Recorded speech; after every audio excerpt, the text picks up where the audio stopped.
សូមអនុញ្ញាតក្រុមជំរុញចូលពេលមិនពេញយំដាំដល់ខ្សែព័ត៌មានអង្គភាព SCV នៅគណៈវេលាម៉ោង 8:10 នាទីខ្ញុំបានមកដល់ទីតាំងកន្លែងកាត់ហេតុមានករណីគ្រោះអ្នកចរាចរណ៍រវាងម៉ូតូនិងរថយន្តម៉ូតូខាងម៉ូតូគឺជាជញ្ជាំងខ្មែរនៅតាមបណ្ដោយផ្លូវក្រោយពណ៌ឡាយផ្លូវភូមិអុចមឹកម៉ូតូនិងរថយន្តជិះស្របទិសគ្នាបាទម៉ូតូនិងរថយន្តជិះស្របទិសគ្នាតកងរថយន្តគឺជាជនជាតិចិនចំណែកខាងម៉ូតូជាជនជាតិខ្មែរខ្ញុំអត់ដឹងថាបើគ្នាចំនួនប្រមាណអ្នកទេឥ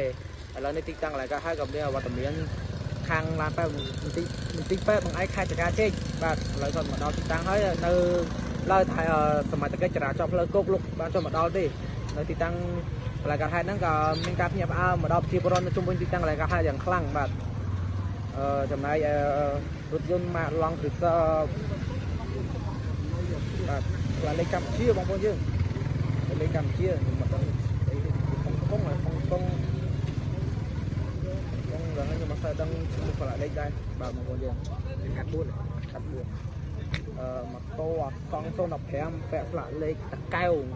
1E15 ចិត្តគុតតិចមួយកណាត់មុខឲ្យចំណាយរថយន្តតិចមួយចំហៀងខាងមុខដូចគ្នាបងប្អូនយើងទៅទីតាំងកន្លែងក៏ហើយទទួលព័ត៌មានបឋមថាតកងរថយន្តគឺជាជនជាតិចិន